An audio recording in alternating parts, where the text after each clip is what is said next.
विकास जी। की जो एक लहर आपने जिसकी बात कही, उसमें एक साथी रामविलास जी थे। दुर्भाग्यवश एक बहुत दुखद घटना हुई, उनका निधन हो गया। अब चिराग पासवान के रवैयों को लेकर पिछले दिनों अमित शाह जी ने एक इंटरव्यू में कहा कि उनकी वापसी होगी या नहीं वो बाद में हम देखेंगे। क्या आपको भी लगता है कि दरवाजे खुले रखने चाहिए लोजपा के लिए बाद में? देखिए, अमित शाह जी की बात के बाद उस पर कोई टिप्पणी करने का कोई औचित्य नहीं। जो भारतीय जनता पार्टी का राष्ट्रीय नेतृत्व ने बड़े स्पष्ट ढंग से उस पूरे प्रकरण पर अपनी राय रख दी है, उससे इतर मुझे कुछ नहीं कहना। अच्छा नंद किशोर जी, एक और चीज, जैसे गठबंधन में होने के बावजूद वैचारिक स्तर पर भारतीय जनता पार्टी और जनता दल यूनाइटेड, चूंकि दो अलग अलग पार्टियां हैं, जेडीयू की तरफ से 7 निश्चय 2 जो पार्ट 2 है उसको एक टारगेट बनाकर ये चुनाव लड़ा जा रहा है कि हम इस पर फोकस करेंगे।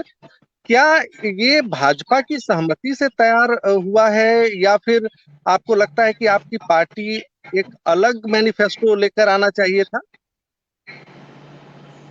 देखिए, मैंने कहा मुद्दा तो विकास है, और विकास में पहले सड़क बनाएंगे, गली बनाएंगे, पानी पिलाएंगे, यही तो हो सकता है ना। लेकिन सारे मुद्दे, चाहे वो 7 निश्चय 2 के मुद्दे हो या हमारे कोई मुद्दे हो, सभी मुद्दे विकास पर आधारित। और मैंने कहा आपसे कि सरकार का एजेंडा केवल विकास विकास विकास है। तो बिंदु कौन पहले हो कौन बाद हो, ये झगड़ा का विषय नहीं हो सकता है।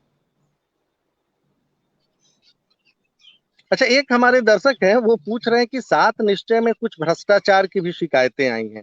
क्या आपको भी इसका अंदाजा है सरकार को कि इसमें कुछ भ्रष्टाचार हुआ होगा जमीनी स्तर पर? देखिए, एक बात आप जरा साफ साफ जान लीजिए, हमारी सरकार का भ्रष्टाचार के खिलाफ 0 टॉलरेंस की नीति है। और अगर कहीं कोई गड़बड़ी होती है, कभी बख्शा नहीं जाता है। किसी बड़े से बड़े पॉलिटिकल पैरवी के बावजूद हमने अपराधियों को संरक्षण देने का काम नहीं किया, उनको दंडित करने का काम किया। चाहे वो अपराध का मामला हो या भ्रष्टाचार का मामला हो, कोई भी व्यक्ति गड़बड़ करेगा उसको उसकी सजा मिलेगी, निश्चित रूप से मिलेगी।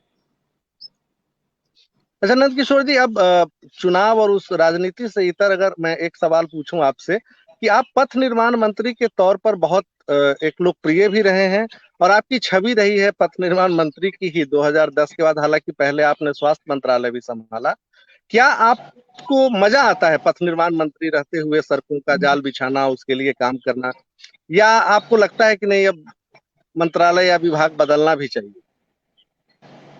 ये हमारा काम थोड़ी है, ये तो पार्टी का काम है। पार्टी जो काम देती है वो काम करता हूं मैं। पार्टी मंत्री बनाएगी तो मंत्री बनूंगा, नहीं बनाएगी तो नहीं बनूंगा। ये निर्णय करना भारतीय जनता पार्टी के नेतृत्व का काम है। मेरे व्यक्तिगत इच्छा शक्ति का कोई सवाल नहीं।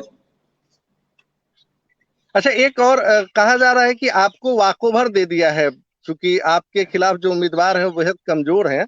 ऐसी मीडिया में चर्चा है, क्योंकि चुनाव तो जब तक नतीजे ना आ जाए कुछ कह पाना मुश्किल होता है। आपको कैसा, मैंने कई चैनलों पर भी देखा आपको लेकर कि आप का रिपोर्ट कार्ड कैसा है, तो कैसा लगता है जब आप लोगों के बीच जाते हैं? क्या रिस्पॉन्स है? आप तो चूंकि वहाँ के कण-कण से वाकिफ हैं, हर गली से वाकिफ हैं, इस बार लोग आपसे क्या कह रहे हैं? रिस्पॉन्स क्या है? देखिए, मैं केवल चुनाव के समय लोगों के बीच में नहीं जाता, मैं तो बारह मास जाता हूं लोगों के बीच। मेरा घर है, मेरा परिवार है वो, और एक एक व्यक्ति के घर से मेरा जुड़ाव रहा है। जाति संप्रदाय की सीमा से ऊपर उठकर मैं काम करता हूं विकास का। और यही कारण है कि लोगों ने 6 बार लगातार मुझे अपना आशीर्वाद दिया। कौन मेरे खिलाफ खड़ा होता है ये मेरे लिए कोई मायने नहीं रखता है, क्योंकि मैं किसी के विरोध में चुनाव नहीं लड़ता हूं। मैं तो अपने पक्ष में चुनाव लड़ता हूं, लोगों का विश्वास जीत के चुनाव जीतता हूं। तो कौन खड़ा है मेरे खिलाफ? हर बार उम्मीदवार नए आते हैं, तरह तरह के उम्मीदवार आते हैं, लेकिन जनता के साथ जो मेरा संबंध है, मेरा जो काम है, जो जनता का आशीर्वाद स्नेह प्यार मेरे साथ है, वो मुझे बार बार चुनाव में विजयी बनाता है। और मैं समझता हूं, मुझे आश्चर्य इस बात का है कि इस बार कांग्रेस आरजेडी अपने किसी कार्यकर्ता को उम्मीदवार बनाता भी पटना साहिब विधानसभा के, तो मुझे अच्छा